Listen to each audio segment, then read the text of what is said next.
Hey guys, we're going to do a quick little video over where bucks go in September and the reason why they change. Number one is going to be their change in testosterone. That's typically what's going to cause them to make their move from their summer range into their fall range.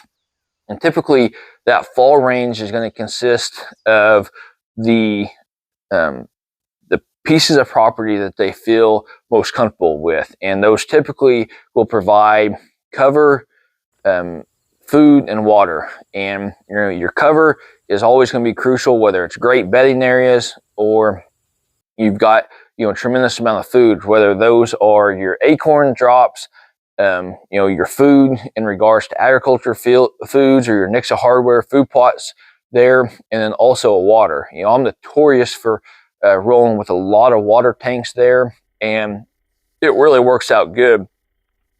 But I've also understand that I may have some deer on one piece of property that are going to move, and basically history is going to repeat itself as long as those bucks aren't pressured and they haven't been educated.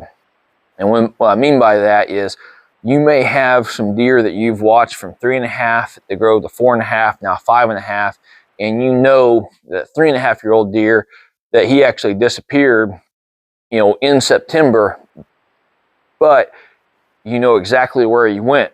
So, those deer, their core areas, every buck's going to be a little bit different, but I've seen deer that have their core areas around the entire year that are within a 400-acre piece all the way up to, I've seen movement 6 or 7 miles away. And it is crazy to think that way, but it happens.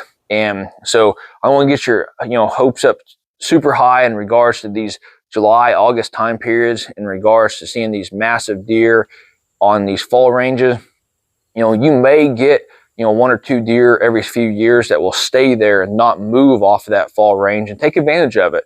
But what typically will happen is those deer will move from the summer to their fall ranges because of the amount of cover, acorns, food, and water, and then also their past experience in regards to them feeling safe on that particular piece of property, during the hunting season on into the latter part of late season and then to the off season there, so they can survive. So hopefully this helps you guys understand not only the reasons why those bucks will move off of that particular piece of property, but also understand what you can definitely try to attempt to provide for those bucks, so generationally those deer will feel more comfortable and stay on your piece of property and become that core deer all the way through the season there. So hopefully you guys enjoyed the video.